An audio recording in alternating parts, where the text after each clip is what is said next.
បាទសួស្តីប្រិយមិត្តទាំងអស់គ្នាស្វាគមន៍មកកាន់ Channel S Film Recap នៅក្នុងវីដេអូនេះមានធ្វើការសម្រាយរឿងមួយរឿងនេះគឺមានចំណងជើងថា Walking Tall បាទអញ្ចឹងចង់ដល់ដំណើររឿងរបស់យើងមានការវិភាគប្រយុទ្ធល្អមួយយ៉ាងណានោះយើងតាមដានទស្សនាជាមួយនឹង Admit ទាំងអស់គ្នាបាទសាច់រឿងរបស់យើងចាប់ផ្ដើមឡើងដោយបង្ហាញតួប្រុសរបស់យើងគាត់មានឈ្មោះថា Chris គាត់គឺជាអតីតកងកម្លាំងពិសេសអាមេរិកម្នាក់ត្រឡប់មកដល់ទីក្រុង Washington DC វិញហើយក្រោយពេលដែលបម្រើការងារនៅក្នុងវិស័យយោធាជាង10ឆ្នាំមកនេះតាមផ្លូវធ្វើដំណើរទៅផ្ទះនោះដែរគាត់ក៏បានសម្លឹងមើលទៅកាន់រោងចក្រមួយដែលត្រូវបានគេបោះបង់បាត់ទៅហើយដែលកាលពីមុនរោងចក្រនោះគឺមានភាពអ៊ូអរផ្ដោះការងារឲ្យមនុស្សច្រើនសន្ធឹកសន្ធាប់មែនតើបើគណៈពេលនោះដែរក៏មានមេប៉ូលីសម្នាក់បានមើលគាត់ចំណាំគាត់ណាហើយក៏ហៅឲ្យគាត់នឹងជិះរថយន្តជាមួយគាត់ទៅផ្ទះណាបងឡើយលោកគ្រារបស់យើងក៏បានបដិសេធប៉ុន្តែគាត់វាបាននិយាយគ្នាចុះឡើងទៅគាត់ក៏ឡើងឡានប៉ូលីសម្នាក់នឹងចឹងទៅបាទមិនយូរប៉ុន្មានតទៅនឹងទៅលោកគ្រារបស់យើងក៏បានត្រឡប់ដល់ផ្ទះវិញហើយគាត់ក៏បានស្វាគមន៍ជាមួយនឹងប្អូនស្រីរបស់គាត់ដែលឥឡូវហ្នឹងគឺធ្វើការងារជាពេទ្យយោធាហើយពុកម្ដាយរបស់គាត់ក៏មកស្វាគមន៍គាត់ដូចគ្នាបាទកំឡុងពេលនៃការញ៉ាំអាហារពេលល្ងាចប្រូគ្រីក៏បានប្រាប់ថាគាត់ចង់មកស្រុកកំណើតវិញហ្នឹងគាត់ចង់ធ្វើការងារនៅកន្លែងរោងចក្រណាប៉ុន្តែមិននឹកស្មានថារោងចក្រហ្នឹងត្រូវបានបិទទ្វារជាច្រើនឆ្នាំមកហើយហ្នឹងបាទពុកម្ដាយរបស់គាត់ក៏បានបញ្យល់ដើមតងដើមហេតុចឹងទៅបាទបន្ទាប់ពីហ្នឹងទៅលោកគ្រីរបស់យើងក៏ព្យាយាមភ្ជាប់ទំនាក់ទំនងជាមួយនឹងក្មួយប្រុសរបស់គាត់ដែលមានឈ្មោះថាផេតប៉ុន្តែអូនហ្នឹងមើលទៅហាក់ដូចជាចរឹកចងេងចងាងយ៉ាងម៉េចទេក៏បានដើរចាក់ចែងពីទីហ្នឹងយ៉ាងលឿនតែម្ដងថ្ងៃបន្ទាប់ក៏បានម្ដងគណៈពេលដែលកំពុងតែជួសជុលផ្ទះនោះលោកគ្រីរបស់យើងក៏មានការមកសួរសុខទុក្ខពីមិត្តចាស់របស់គាត់ដែលមានឈ្មោះថារ៉េលោករ៉េក៏បានប្រាប់ថារយៈពេលប្រហែលឆ្នាំមកនេះជីវិតគាត់ពិតជាយ៉ាប់យ៉ឺនមែនតើហើយនិយាយចុះនិយាយឡើងគាត់ក៏បានអញ្ជើញលោកគ្រីរបស់យើងទៅលេងបាល់ទាត់មិត្តភាពជាមួយនឹងមិត្តចាស់របស់ពួកគេអញ្ចឹងទៅលោកគ្រីរបស់យើងក៏យកព្រមឲ្យនៅកន្លែងបាល់ទាត់នឹងដែរពួកគេក៏បានជួបជាមួយនឹងបរិមម្នាក់ដែលមានឈ្មោះថា Jay Hamilton គាត់គឺជាសមាជិកគ្រួសារអ្នកមានម្នាក់ដែលធ្លាប់បើករោងចក្រឈើណាប៉ុន្តែឥឡូវហ្នឹងអាប៉ែ Jay ហ្នឹងគឺបើកកាស៊ីណូជប់បើករោងចក្រឈើហ្នឹងអញ្ចឹងទៅមិនយូរប៉ុន្មានឃើញថាពួកគេទាំងឡាយក៏បានបែងចែកក្រុមលេងបាល់ជាមួយគ្នាអញ្ចឹងទៅហើយគណៈពេលដែលលេងចុះលេងឡើងនឹងលោកគ្រីរបស់យើងក៏បានសម្លឹងឃើញក្មួយប្រុសរបស់គាត់គឺអូនផេតនឹងកំពុងតែស្ថិតនៅជាមួយនឹងយុវជនប្រមាណអ្នកដែលជក់បរិយផងសើចលឺអីចឹងណាប៉ុន្តែយ៉ាងណាក៏ដោយនៅពេលដែលគាត់ក៏ត្រូវបានកាត់ចង្វាក់នៅពេលដែលកូនចៅរបស់ប៉ែជេម្នាក់នឹងវាឆ្មក់វាប្រហារទៅកាន់គាត់កំឡុងពេលនៃការលេងបាល់នឹងបណ្ដាឲ្យគាត់មានរបួសត្រង់ជង្គង់បាត់ទៅហើយយ៉ាងណាក៏ដោយប្រូគ្រីរបស់យើងក៏រក្សាទឹកចិត្តឲ្យស្ងប់មិនតបតវាប្រហាយទេបន្ទាប់ពីហ្នឹងទៅអបិជេនក៏បានអញ្ជើញក្រុមអ្នកលេងបាល់ទាំងអស់ហ្នឹងទៅកាន់កាស៊ីណូរបស់ខ្លួននៅយប់ហ្នឹងណាហើយគណៈពេលនោះដែរលោកគ្រីរបស់យើងក៏បានប្រជុំជាមួយនឹងអូនផេតហ្នឹងគាត់ព្រមានទៅកាន់អូនផេតហ្នឹងថាកុំឲ្យខ្សែបគប់ជាមួយនឹងមនុស្សបែបហ្នឹងណាតែយ៉ាងណាក៏ដោយអូនហ្នឹងមិនស្ដាប់ទេក៏បានដើរចេញម្ដងទៀតហើយពេលល្ងាចក៏បានម្ដងជាឃើញថាលោកគ្រីសនិងលោករ៉េក៏បានតម្រង់ធ្វើដំណើរទៅកាន់កាស៊ីណូហ្នឹងជាទីដែលមានភ្លើងពណ៌ភ្លឹបភ្លេចបាទមានអ្នករាំស្អាតមានអ្នករត់តុកស្រីគួរឲ្យសាច់ស៊ីបាទសំឡេងតន្ត្រីលឺគួរឲ្យសប្បាយមែនតើបាទប៉ែជេនៅពេលនោះក៏បានធ្វើការស្វាគមន៍ទៅកាន់ពួកគេហើយក៏បានបញ្ជាបុគ្គលិករបស់ខ្លួននឹងចាត់ទុកថាពីរនាក់នឹងជាភ្ញៀវ VIP អញ្ចឹងទៅហើយគណៈពេលដែលលោកគ្រីរបស់យើងកំពុងតែមកដល់កន្លែងបន្ទប់មួយនោះលោកគ្រីរបស់យើងក៏បានសម្លឹងឃើញអ្នករំម្នាក់នាងមានឈ្មោះថា Danny ជាមនុស្សម្នាក់ដែលគាត់ស្គាល់តាំងពីយូរមកហើយតែយ៉ាងណាក៏ដោយនាងមិននិយាយ hello ទៅកាន់គាត់នោះទេនាងក៏បានដើរចេញធ្វើប្រងើយហើយលោកគ្រីរបស់យើងក៏មិនថាមិនដែរបើយើងវាមិនដល់គេអញ្ចឹងណាហើយគាត់ក៏បានត្រឡប់មកកាន់តុកលបែងជាមួយនឹងលោករ៉េអញ្ចឹងទៅទីនោះដែរគាត់បានសម្លឹងឃើញបរមម្នាក់គឺលេងខូចគេលេងល្បិចណាលោកគ្រារបស់យើងក៏បានបកអក្សរអំពីល្បិចកលរបស់បរមម្នាក់នឹងធ្វើឲ្យបរមម្នាក់នឹងមានការខឹងក្រោធជាខ្លាំងខណៈពេលដែលកំពុងតែឆ្លោះប្រកែកគ្នានោះដែរមន្ត្រីសន្តិសុខទាំងឡាយក៏បានសម្រុកចូលមកដល់ទីនឹងហើយមិនយូរប៉ុន្មានយើងឃើញថាប្រុសគ្រារបស់យើងក៏ត្រូវបានកូនចៅរបស់អបិជេទាំងឡាយនឹងបើការវាប្រហារទៅកាន់គាត់ហើយក៏បាននាំគាត់ទៅកាន់ជាន់ផ្ទាល់ដីបើការវាប្រហារបន្តទៀតធ្វើឲ្យប្រុសគ្រារបស់យើងមានឈាមនៅត្រង់កដោយសារតែពួកគេប្រើប្រាស់កបិតមកឆោតកគំរាមកំហែងគាត់អញ្ចឹងណាបន្ទាប់ពីហ្នឹងទៅប្រគ្រីរបស់យើងក៏ត្រូវបានពួកជនអន្តពាលកូនចៅរបស់ប៉ែជេហ្នឹងនាំទៅដាក់លើស្ពានចោលណាដើម្បីឲ្យឡានមកបើកបុកសម្លាប់អញ្ចឹងទៅប្រហែលម៉ោងបន្ទាប់ពីហ្នឹងទៅយើងឃើញថាក៏មានរថយន្តដឹកទំនិញមួយគ្រឿងបើកបរមកដល់ទីនេះតកងឡានដែលសម្លឹងឃើញលោកគ្រីរបស់យើងក៏បានបញ្ញានាំលោកគ្រីរបស់យើងទៅកាន់មន្ទីរពេទ្យនៅពេលដែលបានទៅដល់មន្ទីរពេទ្យហ្នឹងដុកទ័រពិតជាមានការភ្ញាក់ផ្អើលជាខ្លាំងដែលលោកគ្រីរបស់យើងនៅតែមិនទាន់ស្លាប់ណាបាទសម្រាប់មនុស្សធម្មតារបួសប៉ុណ្ណឹងគឺ700បាត់ទៅហើយតែលោកគ្រីរបស់យើងមិនអីទេបាទគឺគាត់តាន់មែនតែនហើយ គឺថែមទាំងបានជាសះស្បើយក្រោយពីបានព្យាបាលប្រមាណថ្ងៃតែប៉ុណ្ណោះលោកគ្រីរបស់យើងក៏បានត្រឡប់មកដល់ផ្ទះវិញបាទក្រុមគ្រួសាររបស់គាត់ក៏បានមើលថែគាត់ពេលណាឃើញថាសម្បីតាអូនផេតដែលជាក្មួយប្រុសរបស់គាត់ក៏បានចំអិនម្ហូបអាហារឲ្យគាត់ផងដែរបាទលោកគ្រីរបស់យើងក៏បានត្រឡប់មកកាន់សភាពដើមវិញហើយគាត់ក៏ព្យាយាមវឹកហាត់ប្រាណវឹកហាត់កម្លាំងអីចឹងទៅរសៀលមួយក៏បានមកដល់ហើយឃើញថាលោក Jay Hamilton ហ្នឹងក៏បានបង្ហាញខ្លួនមកដល់ផ្ទះរបស់ Pro Chris ហ្នឹងគាត់ក៏បានសូមអភ័យទោសទៅកាន់ Pro Chris ដែលកូនចៅរបស់ខ្លួននឹងបានបើកការវិភាគទៅកាន់ Pro Chris ហើយដើម្បីជាការប៉ះប៉ូវនោះអបិហ្នឹងគឺចង់ដាក់សំណើការងារឲ្យ Pro Chris របស់យើងខ្លាចទៅជាប្រធានសន្តិសុខនៅក្នុងកាស៊ីណូរបស់ខ្លួនចឹងទៅ Chris របស់យើងលើនេះភ្លាមមិនពេញចិត្តនោះទេក៏បានបដិសេធដោយគ្មានការស្ទាក់ស្ទើរសម្បីតែបន្តិចដែលបែបនេះគឺធ្វើឲ្យ Jay នឹងបានបញ្ចេញនូវស្រោមសម្បត្តិដែលផ្ទុកទៅដោយលុយដែលជាកាដូឲ្យ Pro Chris របស់យើងតែ Pro Chris របស់យើងនៅតែមិនចាប់អារម្មណ៍ណាគាត់ក៏និយាយប្រាប់ទៅកាន់ Jay នឹងថាខ្លួនមានគម្រោងការនៅក្នុងការដាក់ពាក្យបណ្ដឹងទៅកាន់មន្ត្រីប៉ូលីសពាក់ព័ន្ធជាមួយនឹងការវិភាគទៅកាន់គាត់នឹងក្រោយពីនោះទៅឃើញថាលោកគ្រីរបស់យើងក៏បានធ្វើដំណើរទៅកាន់ការិយាល័យប៉ូលីសដើម្បីរាយការណ៍អំពីការវិភាគទៅកាន់គាត់ណាលោកវ៉ាត់គីនដែលជាមេប៉ូលីសក្រោយពីបានស្ដាប់ហើយហ្នឹងក៏មិនថាដូចជាគ្មានវិធានការអីទេគាត់លើកឡើងថាគឺមិនមានភស្តុតាងគ្រប់គ្រាន់ដើម្បីចាត់ការទៅកាន់ក្រុមរបស់ប៉េជេឡើយហើយថាបើសិនបើចង់ឲ្យបិទកាស៊ីណូទៀតគឺរត់តែទៅមិនរួចដោយសារកាស៊ីណូគឺជាឆ្អឹងក្នុងសេដ្ឋកិច្ចនៅក្នុងទីក្រុងហ្នឹងណាបើសិនបើបិទនោះបាទមនុស្សម្នាប្រកាសជាអត់ការងារច្រើនហើយបាទនៅពេលលើនេះភ្លាមក៏ធ្វើឲ្យ Pro Chris របស់យើងមិនមានការពេញចិត្តសម្បីតែបន្តិចគាត់ក៏បានដើរចាក់ចេញពីទីហ្នឹងជាមួយនឹងការពមៀនថាគាត់នឹងបកអក្រាតការពិតគ្រប់បែបយ៉ាងដែលបានកើតឡើងហើយថ្ងៃបន្ទាប់ក៏បានមកដល់ឃើញថាកញ្ញា Danny ក៏បានមកជួបជាមួយនឹង Pro Chris របស់យើងគេទាំងពីរនាក់ក៏បានសំណេះសំណាលគ្នាដល់អារម្មណ៍កក់ក្ដៅហើយជាពិសេសគឺពួកគេនិយាយពាក់ព័ន្ធជាមួយនឹងស្ថានភាពនៃទីក្រុងមួយហ្នឹងដោយថាវាពិតជាយ៉ាប់យ៉ឺនមែនទែនដោយការលេងសើចនាងក៏បានប្រាប់ Pro Chris របស់យើងឲ្យធ្វើជាមេប៉ូលីសនៅក្នុងតំបន់ហ្នឹងអញ្ចឹងណាលោកគ្រីរបស់យើងក៏បានញញឹមហើយគាត់ក៏លើកឡើងថាចាំមើលគាត់ពិចារណាធ្វើក៏បានដែរតទៅពីនឹងទៅនៅពេលដែល Pro Chris របស់យើងត្រឡប់មកដល់ផ្ទះវិញនោះម្ដាយរបស់គាត់ក៏បានលើកឡើងថាអូនផេតហ្នឹងត្រូវបានបញ្ជូនទៅកម្មវិធីពេទ្យមកទៅហើយក្រោយពីបានប្រើប្រាស់គ្រឿងញៀនច្រើនជ្រុលណាហើយមកខ្ជិះខ្ជាយពេលវេលានោះទេពួកគេក៏បានបញ្ញាទៅកម្មវិធីពេទ្យទីនោះដែរកញ្ញា Mitchell ក៏បានពន្យល់ថាពេលនេះស្ថានភាពរបស់អូនផេតហ្នឹងគឺមានស្ថិរភាពវិញហើ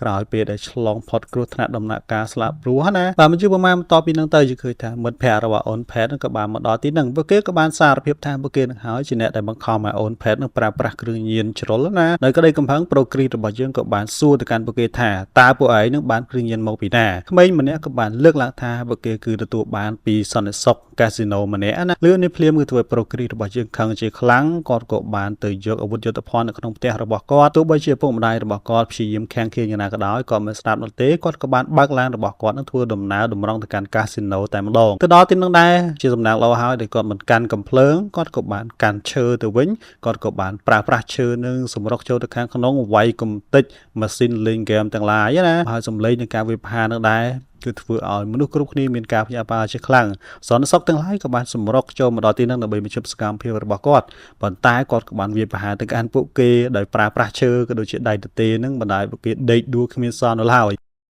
ក្រោយពេលដែលស្ថានភាពមានភាពស្ងប់ស្ងាត់នោះ Pro Chris របស់យើងក៏បានគប់ឈើនឹងទៅត្រូវបង្អួចកញ្ចក់របស់ PJ Hamilton នឹងបណ្ដាលឲ្យខ្ទេចខ្ទីរាយប៉ាយចឹងទៅបន្ទាប់ពីហ្នឹងទៅគាត់ក៏បានចេញមកខាងក្រៅដោយចិត្តត្រជាក់រងចាំប៉ូលីសមកដល់ទីហ្នឹងណានៅស្ទុះក្រោយមកយើងឃើញថាគាត់ក៏ត្រូវបានចាប់ខ្លួនពីបទវាយប្រហារមនុស្សក៏ដូចជាមកកឲ្យខូចខាតទ្រព្យសម្បត្តិរបស់គេប្រហែលថ្ងៃបន្ទាប់ពីហ្នឹងទៅយើងឃើញថា Pro Chris របស់យើងក៏ស្ថិតនៅក្នុងកន្លែងជំនុំជម្រះក្តីនៅតុលាការហ្នឹងហើយ PJ នៅពេលនោះដែរក៏បានបង្ហាញខ្លួនជាមួយនឹងកូនចៅរបស់ខ្លួនទាំងឡាយដែលលើកឡើងថា Pro Chris បានបើកការវាយប្រហារទៅកាន់ពួកគេកំទេចកន្លែងពួកគេនឹងឯងរដ្ឋអាជ្ញានៅពេលនោះដែរក៏ចាត់ទុក Pro Chris របស់យើងថាជាអតីតកងទ័ពដែលប្រើប្រាស់អំពើហិង្សាដោយសារតែបាត់បង់ភាពម្ចាស់ការនៅក្បែរលោកគ្រីសរបស់យើងក៏មានមេធាវីរបស់គាត់ដែរតែមេធាវីរបស់គាត់មិននិយាយគេអ្វីការពារគាត់សំបីតែបន្តិចដែលបែបនេះក៏ធ្វើឲ្យ Pro Chris របស់យើងខឹងជាខ្លាំងគាត់ក៏បានបណ្ដេញមេធាវីម្នាក់នឹងចេញហើយក៏លើកឡើងថាគាត់នឹងការពារខ្លួនឯងតែម្ដងចៅក្រមលឿននេះភ្លាមក៏ពមៀនទៅកាន់ Pro Chris របស់យើងថាកុំឲ្យធ្វើបែបហ្នឹងប៉ុន្តែ Pro Chris របស់យើងមិនស្ដាប់នោះទេនៅចំពោះមុខអង្គចៅក្រមទាំងឡាយលោកគ្រីសរបស់យើងក៏បានប្រាប់ទៅកាន់មនុស្សគ្រប់គ្នាពាក់ព័ន្ធជាមួយនឹងស្ថានភាពរបស់ទីក្រុងមួយហ្នឹងកាលពីពេលមុនដែលកាលពីមុនគឺថាទីក្រុងមួយហ្នឹងគឺមិនមានទីកន្លែងកាស៊ីណូរបស់អបេជេដូចពេលនេះនោះទេគាត់ក៏បានលើកឡើងអំពី អំពើពុករលួយគ្រឿងញៀនក៏ដូចជាមនុស្សទាំងឡាយដែលទទួលបានផលប្រយោជន៍ពីការរងទុក្ខនៅក្នុងទីក្រុងហ្នឹងណាគាត់លើកឡើងថានៅពេលនេះផែនការរបស់គាត់គឺចង់ខ្លាចដូចជាមេប៉ូលីសហើយសន្យានៅក្នុងការបោសសម្អាតទីក្រុងហ្នឹងឲ្យបានស្អាតបានប្រសើរឡើងវិញចឹងទៅហើយបន្ទាប់ពីហ្នឹងទៅគាត់ក៏បានលាត់ដៃអាវរបស់គាត់បង្ហាញនៅស្នាមរបួសដែលកូនចៅរបស់បេជ័យបានវាយប្រហារទៅកាន់គាត់ស្ទើរតែសម្លាប់គាត់ជាសំណាងល្អហើយដែលគាត់រស់រានមានជីវិតដូចពេលនេះហើយគាត់ក៏លើកឡើងថារឿងបែបនេះនឹងមិនអាចកើតឡើងទៅកាន់នរណាម្នាក់ទៀតទេបើសិនបើគាត់ខ្លាចដូចជាមេប៉ូលីសនៅក្នុងទីក្រុងហ្នឹងហើយបន្ទាប់ពីហ្នឹងទៅសារដីកានៃតុលាការក៏បានសម្រេចថាប្រូគ្រីសរបស់យើងគ្មានទោសបាយអ្វីនោះទេហើយបន្ទប់នៅក្នុងតុលាការហ្នឹងគឺលាន់ឮដោយសំឡេងកងរំពងអបអរសាទរក៏ដូចជាស្នូថាដៃទៅកាន់ប្រូគ្រីសរបស់យើងបាទបន្ទាប់ពីហ្នឹងទៅយើងឃើញថាប្រូគ្រីសរបស់យើងក៏ត្រូវបានគេបោះឆ្នោតតែងតាំងខ្លាចទៅជាមេប៉ូលីសនៅក្នុងទីក្រុងហ្នឹងបាត់ទៅហើយនៅថ្ងៃដំបូងនៃការងាររបស់គាត់ក៏បានឡើងជិះឡានរបស់គាត់បើកធ្វើដំណើរទៅកាន់ប៉ុស្តិ៍ប៉ូលីសដើម្បីគ្រប់គ្រងទីហ្នឹងបាទនៅពេលដែលបានចូលទៅដល់ខាងក្នុងអតីតមេប៉ូលីសដែលមានឈ្មោះថាវ៉ាត់គិនក៏បានស្វាគមន៍ទៅកាន់ប្រូគ្រីសរបស់យើងហើយក៏បានលើកឡើងថាមេរងប៉ូលីសផ្សេងគឺសុទ្ធតែមានភាពស្មោះត្រង់ក៏ដូចជាអាចជឿទុកចិត្តបានប៉ុន្តែប្រូគ្រីសរបស់យើងក៏បានលើកឡើងថាពួកឯងទាំងឡាយគឺសុទ្ធតែជាប់ពាក់ព័ន្ធជាមួយនឹងអំពើពុករលួយប្រូគ្រីសរបស់យើងក៏បាននិយាយទៅកាន់មេរងប៉ូលីសទាំងឡាយថាពួកគេត្រូវបានបណ្តេញចេញចាប់ពីពេលនេះតទៅបាទប្រហែលថ្ងៃបន្ទាប់ពីនោះទៅយើងឃើញថាអបិជ័យ Hamilton នៅវិញកំពុងតែបើកឡានជុំវិញទីក្រុងនឹងជាមួយនឹងមិត្តស្រីរបស់ខ្លួនដោយអបិនឹងបង្ហាញថាខ្លួននៅតែមានអំណាចដដែលមិនយូរប្រហែលប្រូគ្រីសរបស់យើងក៏បានបើកឡានមកដល់ក្បែរនឹងដែរហើយអបិជ័យក៏បានសល់ចំអកទៅកាន់ប្រូគ្រីសរបស់យើងដោយលើកឡើងថាខ្លួនជាមនុស្សដែលមានលុយមានឥទ្ធិពលចង់ទិញក្បាលប្រូគ្រីសយ៉ាងម៉េចក៏បានតែបែបនេះក៏ធ្វើឲ្យប្រូគ្រីសខឹងជាខ្លាំងគាត់ក៏បានវាបំបែកជាគៀងខាងក្រោយឡានរបស់អបិជ័យខ្ទេចខ្ទីហើយប្រាប់អបិនឹងយកទៅជួសជុលចឹងទៅបន្ទាប់ពីនោះទៅប្រូគ្រីសរបស់យើងក៏បានទៅជួបជាមួយនឹងមិត្តចាស់របស់គាត់ដែលមានឈ្មោះថារ៉េនឹងសុំឲ្យលោករ៉េខ្លាចទៅជាមេប៉ូលីសរងរបស់គាត់ដំបូងឡើយលោករ៉េក៏បានបដិសេធឲ្យលើកឡើងថាឥឡូវនេះគាត់តែងតែផឹកស្រាគ្មានការងារអីល្អផងហ្នឹងមិនសមធ្វើការងារហ្នឹងទេតែលោកគ្រីសរបស់យើងក៏បានប្រាប់ថាយើងពិតជាត្រូវការឯងកាលណាដែលយើងពួតដៃគ្នាហ្នឹងទើបយើងអាចប្រឆាំងជាមួយនឹងពួកជនអាក្រក់ទាំងឡាយនៅក្នុងទីក្រុងមួយហ្នឹងទៀមផុតទៅលោករ៉េក៏យកព្រមហើយបេសកកម្មទី1របស់ពួកគេគឺត្រូវតែចាត់ការទៅកាន់ក្រុមជួញដូរគ្រឿងញៀននៅក្នុងទីក្រុងមួយហ្នឹងបាទជាមួយនឹងជំនួយរបស់លោករ៉េឃើញថាលោកគ្រីសរបស់យើងក៏ស្វែងរកឃើញមេជួញដូរគ្រឿងញៀនម្នាក់ដែលម្នាក់ហ្នឹងគឺជាអបេប៊ូសបាទកំឡុងនៃការឆែកឆេររាងកាយរបស់អបេប៊ូសហ្នឹងលោករ៉េក៏ពិនិត្យឃើញកញ្ចប់គ្រឿងញៀនដែលលាក់នៅក្នុងស្រោមជើងរបស់អបេប៊ូសប៉ុន្តែយ៉ាងណាក៏ដោយផុសតាងប៉ុណ្ណឹងគឺមិនទាន់បញ្ជាក់ថាអបេប៊ូសនឹងជាមេជួញដូរគ្រឿងញៀននោះទេអញ្ចឹងហើយពួកគេក៏បានយកឡានរបស់អបេប៊ូសហ្នឹងទៅកន្លែងជាងដើម្បីធ្វើការកំទេចចោលស្វែងរកគ្រឿងញៀនផុសតាងបន្ថែមទៀតណាអ្វីដែលនឹកស្មានម្ដងគឺថាពួកគេមិនអាចរកផុសតាងអ្វីពីក្នុងឡានរបស់អបេហ្នឹងឡើយដោយក្តីកំផឹងចំពោះទង្វើរបស់ប៉ូលីសទាំងពីរនាក់ហ្នឹងនោះអបេប៊ូសក៏បានគម្រាមថាគ្នារបស់ពួកគេនឹងចាត់ការទៅកាន់ពួកប៉ូលីសនឹងគ្មានសេះសល់ឡើយបាទលោកគ្រីសរបស់យើងនៅពេលដែលគាត់មិនមកក៏អ្វីនោះទេក៏បានបញ្ជាកូនចៅរបស់ខ្លួននឹងបាទនាំអបិប៊ូសនឹងយកទៅឃុំខ្លួនដើម្បីអបិនឹងបាទនិយាយការពិតគ្រប់យ៉ាងចឹងទៅជាមួយគ្នាដែរលោកគ្រីសរបស់យើងនឹងមានការព្រួយបារម្ភចំពោះសុវត្ថិភាពក្រុមគ្រួសាររបស់គាត់នោះនៅពេលនេះគាត់ក៏បានជាលោករ៉េទៅកាន់ផ្ទះរបស់គាត់ខ្លំមើលស្ថានភាពក៏ដូចជាត្រៀមការពារនៅផ្ទះរបស់គាត់បើសិនបើមានរឿងកើតឡើងមិនស្រួលក្រោយពីនឹងទៅនៅពេលយប់នឹងដែរឃើញតែកញ្ញាដេននេះក៏បានបង្ហាញខ្លួននាំយកនៅអាហារហូបចុកមួយចំនួនឲ្យប្រូគ្រីសរបស់យើងព្រឹកបន្តក៏បានមកដល់ឃើញថាប្រូគ្រីសរបស់យើងក៏បានចេញមកខាងក្រៅប៉ុស្តិ៍ប៉ូលីសហើយក៏បានឃើញថារថយន្តរបស់គាត់ត្រូវបានឆាបឆេះដោយការដុតភ្លើងពីជនអនាមិកនឹងឯងមួយសន្ទុះបន្ទាប់ពីនោះទៅឃើញថាក៏មានស្នូក្រកមកភ្លើងបាញ់រះដោយទឹកភ្លៀងទៅកាន់កន្លែងប៉ុស្តិ៍ប៉ូលីសនឹងហើយវាគឺជាធ្វើដៃកូនចៅរបស់អបិជេជាមួយនឹងកូនចៅរបស់អបិប៊ូសទាំងឡាយបាទពួកគេមិនខ្វល់ថាអបិប៊ូសនៅខាងក្នុងនឹងឬក៏យ៉ាងម៉េចទេពួកគេបាញ់យកតែម្ដងបាទដោយសារស្ថានភាពបែបនេះប្រូគ្រីសរបស់យើងមិនមកអង្ឡើយគាត់ក៏បាននាំកញ្ញាដេននីទៅរកកន្លែងសុវត្ថិភាពបាទដើម្បីគេចចេញពីពួកជនអន្តរជាតិទាំងឡាយហ្នឹងណាហើយក្រោយពីហ្នឹងទៅគាត់ក៏បានបញ្ញាទៅកាន់បន្ទប់ឃុំឃាំងរបស់ប៉ែប៊ូសហ្នឹងជាទីដែលប៉ែប៊ូសហ្នឹងបានសុំអង្វរករប្រូគ្រីសរបស់យើងឲ្យដោះលែងខ្លួនតែប៉ែហ្នឹងក៏បានសារភាពថាខ្លួនមិនមែនជាមេគ្រឿងញៀនទេមេគ្រឿងញៀនពិតប្រាកដគឺជាអបិជេគឺបាននឹងកំពុងតែប្រតិបត្តិការផលិតគ្រឿងញៀននៅក្នុងរោងចក្រចាស់មួយកន្លែងជាទីដែលកន្លែងផលិតគ្រឿងញៀនសម្ងាត់ហ្នឹងឯងប៉ុន្តែយ៉ាងណាក៏ដោយមុនពេលដែលប៉ែប៊ូស និយាយចាប់សពគ្រប់នោះក៏មានស្នូក្រងភ្លើងបានផ្ទុះឡើងដែលបានឆាប់ឆក់យកជីវិតរបស់ប៉ែបុះបាត់ទៅហើយវាគឺជាធ្វើដៃនៃកូនចៅម្នាក់របស់ប៉ែជេលោកគ្រីរបស់យើងនៅពេលដែរក៏រកកន្លែង cover ហើយគាត់ក៏បានចាប់កាន់អាវុធយុទ្ធភ័ណ្ឌរបស់គាត់បើការបាញ់ផាតបតវិញគាត់បានបាញ់សម្លាប់ទៅកាន់កូនចៅរបស់ប៉ែជេម្ដងម្នាក់ដែលធ្វើឲ្យទីកន្លែងប៉ោះប៉ូលីសហ្នឹងគឺខ្លាចទៅជាទីលានសមរភូមិបាត់ទៅហើយជាមួយគ្នាដែរនៅផ្ទះរបស់លោកគ្រីសខណៈពេលដែលលោករ៉េកំពុងតែខ្លំមើលកំពុងតែពិនិត្យមើលនោះយើងឃើញថាកូនចៅរបស់ប៉ែជេក៏បានបើកការវាយប្រហារទីនឹងយ៉ាងគួរភ្ញាក់ផ្អើលតែម្ដងលោករ៉េនៅពេលនោះដែរក៏ត្រូវបានគេបាញ់ត្រូវមួយគ្រាប់បើទោះបីជាមានរបួសបែបនេះក្តីលោករ៉េមិនព្រមចោះញោមនោះទេគាត់ក៏បានបើកការវាយប្រហារទៅកាន់ជនអន្តពាម្នាក់ហ្នឹងដែលបានចាក់សម្លាប់ទៅកាន់បរិមម្នាក់ហ្នឹងណាហើយនៅពេលដែលបរិមម្នាក់ទៀតបានសម្រុកចូលមកជួយនោះគាត់ក៏បានសម្លាប់ចាត់ការទៅកាន់បរិមម្នាក់ហ្នឹងដូចគ្នាមួយស្ទុះបន្ទាប់ពីនោះទៅយើងឃើញថាប្រូគ្រីសរបស់យើងក៏បានមកដល់ផ្ទះរបស់គាត់នឹងដែរស្ថិតនៅក្នុងស្ថានភាពរញ៉េរញ៉ៃលោករ៉េដែលកំពុងតែត្រៀមខ្លួននោះក៏បានជ្រុលដៃវាយប្រហារទៅកាន់ប្រូគ្រីសរបស់យើងតែយ៉ាងណាក៏ដោយពួកគេក៏ស្គាល់គ្នាវិញចឹងទៅ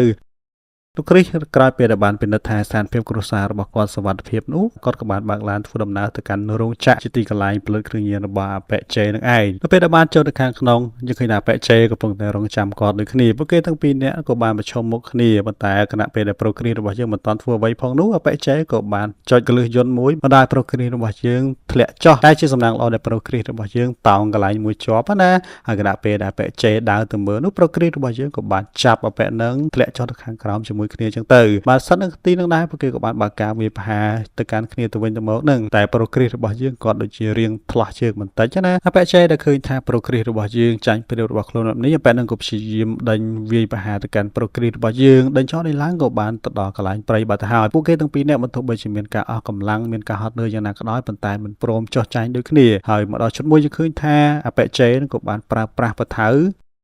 វាប្រហារទៅកាន់ប្រូគ្រីសរបស់យើងហើយប្រូគ្រីសរបស់យើងក៏បានចាប់កាន់ឈើមួយដុំទប់ទល់ជាមួយនឹងបថៅហ្នឹងណាហើយមកដល់កន្លែងនោះដែរឃើញថាប្រូគ្រីសរបស់យើងស្រាប់តែមានព្រៀបជាងប៉ែជេវិញហើយទីមផុតទៅគាត់ក៏បានធ្វើការវាប្រហារកាន់ប៉ែជេបណ្ដាប៉ែនឹងសន្លប់បាត់ស្មារតីបាត់ទៅហើយបាននៅពេលការវាប្រហារត្រូវបានបញ្ចប់ប្រូគ្រីសរបស់យើងក៏បានងើបឈរឡើងហើយគាត់ក៏បានលើកឡើងថានេះគឺជាទីក្រុងរបស់យើងហើយទីមផុតទៅនៅឈុតបញ្ចប់សាច់រឿងរបស់យើងក៏បានឃើញថាប្រូគ្រីសនិងប្រូរ៉េក៏បានគ្រប់គ្រងកាន់កាប់អតីតកាស៊ីណូរបស់ប៉ែជេនឹងដោយបានប្រើប្រាស់វាខ្លាយទៅជារោងចក្រការងារនៅក្នុងស្រុកអញ្ចឹងទៅហើយដោយឡែកប៉ែជេក៏ត្រូវបានប្រឈមមុខចំពោះការកាត់ក្តីនៅក្នុងតុលាការបាទសាច់រឿងរបស់យើងក៏ត្រូវបានបញ្ចប់